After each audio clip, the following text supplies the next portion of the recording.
Saya bagi tahu, kita pasang ni bukannya untuk makan sumpah orang. Kita pakai ni untuk kita boleh nampak jalan. Okey.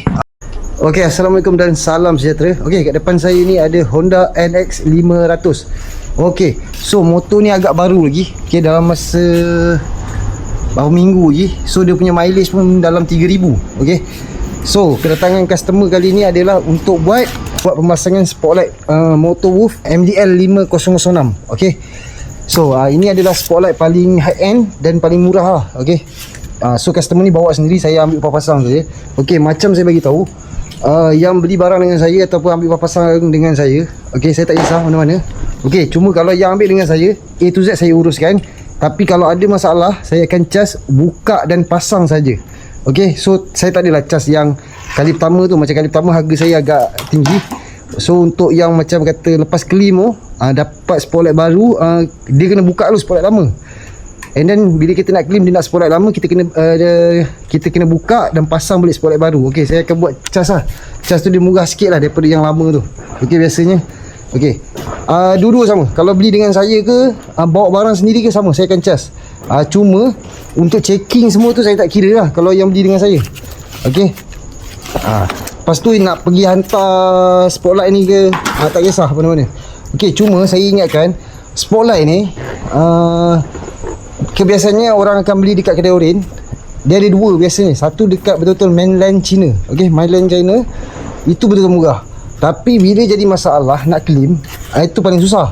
Tapi kalau beli yang under Malaysia punya, dia mahal sikit lah. Dia biasa dia mahal 50 ke 100 macam tu, walaupun dekat kedai oren. Tapi untuk claim tak ada masalah. Cuma waktu nak claim tu dia akan tanya lah beberapa soalan. Lepas tu dia tengok pemasangan tu macam mana. Kalau okey boleh claim. Okey, so nanti kita tengok pemasangan spotlight MDL 5006 ni dekat NX 500 ni. Okey, yang sebelum ni saya pasang, saya letakkan dekat atas ni. Tapi customer ni dia nak dekat sini. Okey, so jadi waktu saya pasang, saya kena tengok waktu dia bumping ada kena tak? Takut kena. Kalau dia terlalu lower sangat, kena tak boleh. Sebab dia bukan pakai USD fork. Okey, sebab kalau bukan USD fork, benda ni bila bumping dia akan naik. Kalau USD dia lain sikit. Okey, so nanti kita tengok selepas siap pemasangan MDL 506 dekat NX 500 merah. Okey.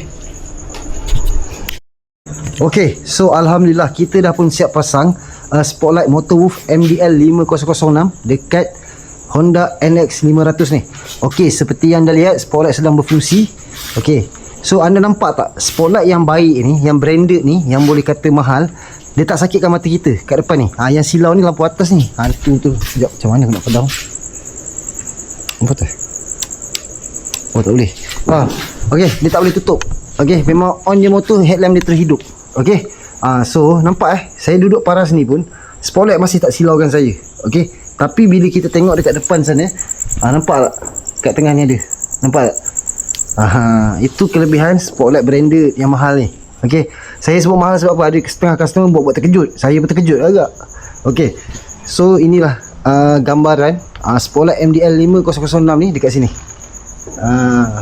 Okey, spotlight mahal ni kalau kena leveling dia, kena kita punya cantik kan, mata kita bersesuaian yang kita pakai ni, kita adjust, dia takkan sakitkan mata orang yang kat depan. Okey, so sekarang satu lagi saya nak tunjuk. Okey, untuk switch kita letakkan dekat sini. Okey, so customer nak letak, sebab yang peliknya dia terkena ni sikit tadi, nampak bertakuk sikit dah, tak boleh buat apa lah. So pindahkan kat sini lah, tak boleh nak grinder bagai, kita pindahkan dekat sini. Okay, so dekat sini dia ada auto mode. Macam saya beritahu, sini ada sensor. Okay, boleh cari video saya yang lain. Bila kena cahaya kat sini, dia akan hidup. Bila tak ada cahaya, sekejap Kalau dia dapat cahaya yang banyak dekat sensor ni, dia akan padam lampu ni. Okay, so kalau dia hijau, maknanya sensor dia hidup, ada auto. Kalau dia putih, sensor dia dah mati. So kita boleh onkan dia secara manual. Okey, sekarang kita pergi keluar, kita akan tengok, saya akan tunjukkan macam mana leveling yang cantik dekat spotlight MDL 506 ni dekat NX 500 ni. Okey. Okey, so sekarang kita berada dekat luar. Okey, so saya akan tunjukkan sikit fungsi dia MDL 506 ni.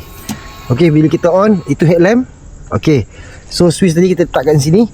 Okey, so saya akan tunjukkan lampu yang pertama adalah kuning. Okey, so kereta tu adalah mangsa saya untuk saya test leveling. Okey, nampak dia tak kena langsung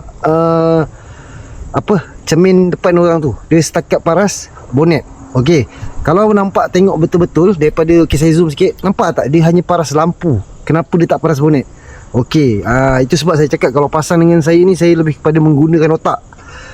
Okey, bila motor standard, tak kisah apa-apa motor, dia akan, bila kita pulas throttle, okey, dia akan terangkat sikit fork depan ni. Okey, dia akan terangkat sikit. So dia akan naik. So ini adalah rendah, tapi bila dia pulas nanti dia akan naik. Kedudukan spotlight tadi akan jadi normal. Tapi bila saya naikkan dia sekarang, bila dia pulas nanti dia naik, lampu tu akan lagi naik. Dan dia akan kena cermin. Okey, so dia dah silaukan mata orang. Jadi macam saya bagi tahu, kita pasang ni bukannya untuk makan sumpah orang. Kita pakai ni untuk kita boleh nampak jalan. Okey, orang pun tak sakit mata. Okey, yang kedua kita pakai lampu putih. Bila lampu putih ni nampak keseluruhan dia suluh. Okey, keseluruhan. Okey, kita zoom balik sikit. Nampak So ini memang betul-betul nak main jalan gelap. Okey. Ketiga, dia ada putih dan kuning. Okey, putih dekat atas, kuning dekat bawah. Okey, so dua-dua dapat. Okey, so anda nampak tak perbezaan motor roof dan spotlight lain yang saya pasang, seperti feature eye, apa lagi, Kewik ke apa kan. Okey, setiap spotlight, okey, brand motor roof ni memang power lah, dia dah lama lah. Okey, setiap spotlight dia ada ciri-ciri khas dia tersendiri lah. Okey, dia ada dia punya watermark dia sendiri lah. Contohnya macam tu lah. Okey, kita tak boleh nak samakan. Okey, jadi macam anda boleh tengok video-video saya yang pakai feature eye, macam mana suluhan dia. Okey, itu terletak pada mata anda. Video yang saya buat ni untuk kepuasan hati anda. Anda beli, itulah value yang anda dapat. Okey, macam mana servis saya, kita bukan sekadar pasang, oh bang terang lah, bukan. Okey, so dia ada flasher. Panjang lah saya bebel. Saya dah malas nak cakap lah sebenarnya. Okey, so nampak. Okey, so nanti kita pergi ke dalam balik. Okey. Okey, so macam yang anda lihat tadi, kita dah test dekat luar. Nampak spotlight yang baik ni dia takkan sakitkan mata orang. Okey, so mentality untuk orang yang cakap spotlight ni sakit mata, itu adalah orang yang tak bertanggungjawab. Dia umpama pakai lampu biasa tapi dia sentiasa on high beam dia. Itu orang yang tak bertanggungjawab lah. Okey, sebab saya dah beritahu customer yang datang malam dekat saya akan terus adjustkan cun-cun. Tapi kalau kata siang je ada, jangan semua minta malam. Okey, kalau siang je ada untuk slot pemasangan, kena datang juga. Saya cuba adjustkan yang paling terbaik lah waktu siang. Okey, so saja untuk Honda NX 500 ni, customer daripada Kelang datang ke tempat saya Kampung Melayu Subang untuk buat pemasangan spotlight ni. Okey, jadi kepada anda di luar sana yang berminat nak pasang apa-apa aksesori berkaitan elektrikal, okey, macam saya beritahu, pemasangan dengan saya mengikut spesifikasi, tak potong wayar, tak curi karen. Jadi jika berlaku masalah pada aksesori berkenaan, dia takkan ganggu motor anda. Okey, so itu saja. Jadi kepada anda di luar sana, boleh roger saya dekat nombor yang tertera. Okey, ciao.